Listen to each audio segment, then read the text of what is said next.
Salam sejahtera. Negara Indonesia adalah negara hukum, di mana segala aspek kehidupan diatur oleh aturan main yang jelas dan mengikat. Namun, pernahkah Anda bertanya, mana aturan yang lebih tinggi posisinya? Apakah perda boleh bertentangan dengan undang-undang? Hari ini, kita akan membedah hierarki peraturan perundang-undangan di Indonesia berdasarkan Undang-Undang Nomor 12 Tahun 2011. Kunci utamanya adalah asas lex superior derogat legi inferiori. Artinya, peraturan yang lebih rendah tidak boleh bertentangan dengan peraturan yang lebih tinggi. Jika bertentangan, maka aturan yang lebih tinggilah yang menang.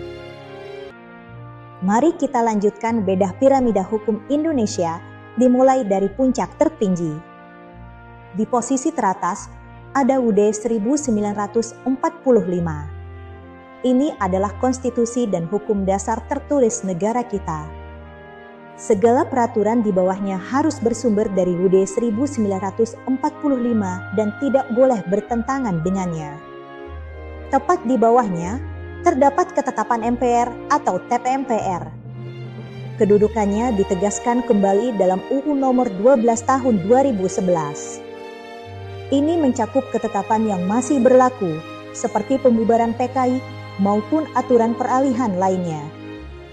Selanjutnya, kita bahas posisi undang-undang dan perpu yang sering jadi perdebatan. Undang-undang dibentuk oleh DPR dengan persetujuan bersama Presiden.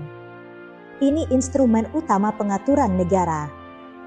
Sedangkan perpu dibuat oleh Presiden sendirian dalam hal ihwal kegentingan yang memaksa. Meski cara buatnya beda, kedudukan mereka setara dalam hierarki hukum kita. Namun ingat, perpu harus segera dimintakan persetujuan DPR. Jika ditolak, harus dicabut. Lalu bagaimana dengan peraturan pemerintah dan perda?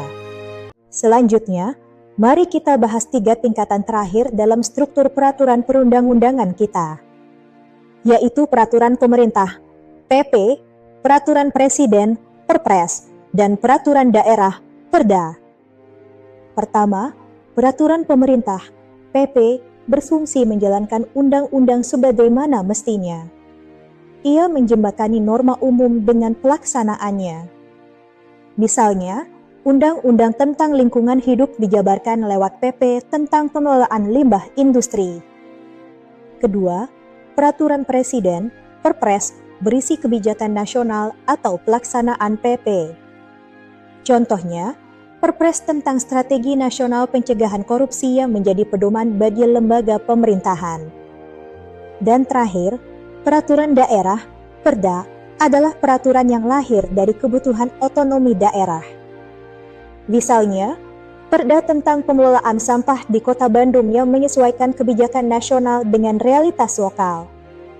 Semua tingkatan ini saling berkaitan dan tidak boleh bertentangan.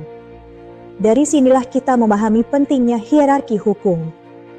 Negara hukum yang kuat berdiri di atas ketaatan terhadap urutan dan kedudukan hukum. Sekian penjelasan materi ini.